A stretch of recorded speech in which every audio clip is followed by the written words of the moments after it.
1st, 2025.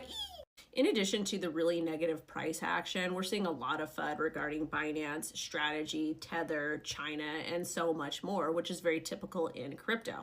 And really, at the end of the day, Bitcoin does not need these large traditional financial entities like BlackRock, Fidelity, you name it, even Strategy.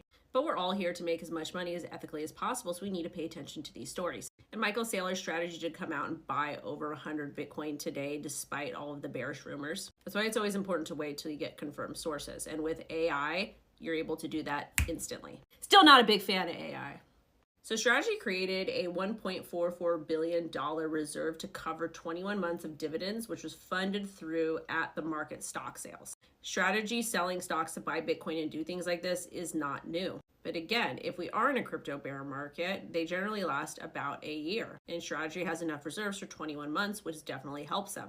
The Ethereum bull, Tom Lee, is bull posting about Bitcoin and saying that it will hit all-time high January 2026, which I sure hope that happens. But where's my $10,000 Ethereum? Which I also believe that will happen one day. Fidelity just announced that their Ethereum-based tokenized treasury fund surpassed $266 million, and it grew 15% in just 30 days. As of right now, Ethereum is Wall Street's baby. BlackRock only has Bitcoin and Ethereum ETFs and hasn't filed for any other crypto ETFs, which is extremely telling. Also, BlackRock's IBIT Bitcoin Spot ETF brings in the most revenue for them, according to a BlackRock executive. And they manage like 1,400 ETFs. And if BlackRock's making money off of Bitcoin, Bitcoin's not going anywhere. Yes, BlackRock can issue essentially paper shares, but Bitcoin as an underlying asset is finite. They cannot create any more. Which is why Hester Peirce from the SEC stating crypto self-custody as a fundamental right is incredibly telling.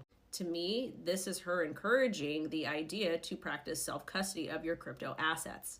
And this kind of aligns with NASDAQ fast-tracking its SEC proposal to allow us tokenized stocks, because it doesn't sound like you can custody these yourself.